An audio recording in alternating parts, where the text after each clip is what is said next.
Panorama group, जो सोचता है वो करता है।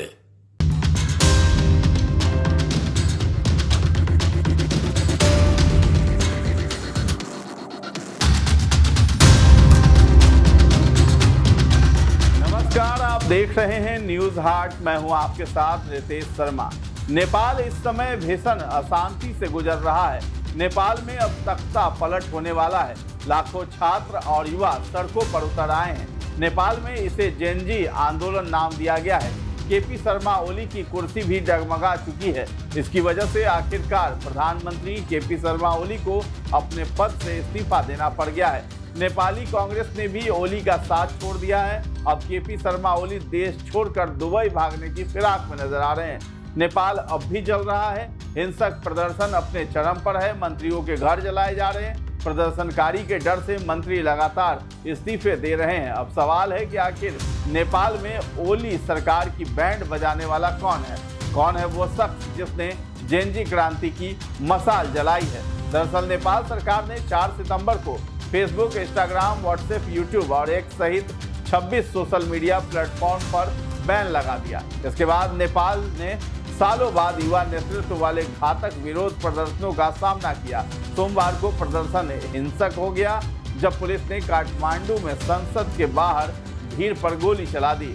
इसमें कम से कम 20 लोग मारे गए और 300 से अधिक घायल हो गए। इसके बाद आनन फानन में आधी रात को सरकार ने सोशल मीडिया बैन हटा दिया। हालांकि इन झड़पों के बाद गृह मंत्री रमेश लेखक ने नैतिक आधार पर इस्तीफा दे दिया, जबकि सेना ने संसद के आसपास की सड़कों को सुरक्षित करने के लिए कर्मियों को तैनात किया। अब तक 4 मंत्रियों ने इस्तीफा दे दिया है। नेपाल में स्थिति सरकार के नियंत्रण से बाहर हो गई है, जिससे ओली को प्रधानमंत्री पद से इस्तीफा देने के लिए मजबूर होना पड़ गया।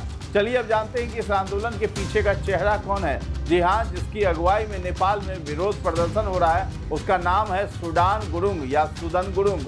विरोध प्रदर्शनों में सबसे आगे सुदन गुरुंग है। एक तरह से देखें तो नेपाल में हो रहे इस प्रदर्शन के पीछे का चेहरा सुदन गुरुंग ही है।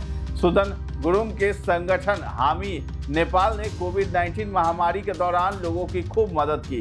500 से ज्यादा ऑक्सीजन सिलेंडर अस्पतालों को वितरित किए और तुर्की भूकंप के समय भी सहायता भेजी थी। सुदन कई अभियानों में हिस्सा ले चुके हैं। नेपाल सरकार के social media platform Facebook, Instagram, YouTube आदि पर बैन लगाने के खिलाफ जेनजी के हिंसक प्रदर्शनों का नेतृत्व सुदन गुरुंग ने किया। उन्होंने इंस्टाग्राम पर युवाओं से शांतिपूर्ण विरोध की अपील की, छात्रों को स्कूल यूनिफॉर्म और किताबें लेकर सड़कों पर उतरने को कहा।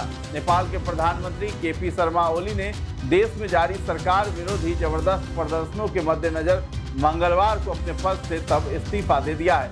ओली ने सैकड़ों प्रदर्शनकारियों द्वारा सरकार विरोधी नारे लगाते हुए उनके कार्यालय में घुसने के कुछ ही देर बाद पद छोड़ दिया। ओली के इस्तीफे से कुछ घंटे पहले प्रदर्शनकारियों ने सोमवार की मौतों की जवाबदेही की मांग करते हुए बालकोट स्थित नेपाली नेता के निजी आवास में भी आग लगा दी थी। सोशल मीडिया साइट पर सरकार के प्रतिबंध के खिलाफ सोमवार को हुए हिंसक विरोध प्रदर्शनों में कम से कम 19 लोग मारे गए थे। विरोध प्रदर्शन के बाद सरकार ने सोशल मीडिया साइट से प्रतिबंध कल रात ही हटा लिया था। नेपाली कांग्रेस के समर्थन से जुलाई 2024 से प्रधानमंत्री के रूप में अपना चौथा कार्यकाल पूरा कर रहे ओली पर इस हिंसा के बाद लगातार दबाव बढ़ रहा था। प्रदर्शनकारियों ने उनके प्रशासन पर निहत्थे प्रदर्शनकारियों के खिलाफ घातक बल प्रयोग को अधिकृत करने का आरोप लगाया था। उन्होंने 2015 से 16, 18 से 21 और 2021 में कुछ समय के लिए और फिर जुलाई 2024 से मंगलवार को अपने पद से हटने तक पद संभाला था। तो फिलहाल इस खबर में इतना ही। न्यूज हाट के साथ बने रहें और अभी तक हमारे चैनल को आपने सब्सक्राइब नहीं किया है तो जरूर कर लें। धन्यवाद।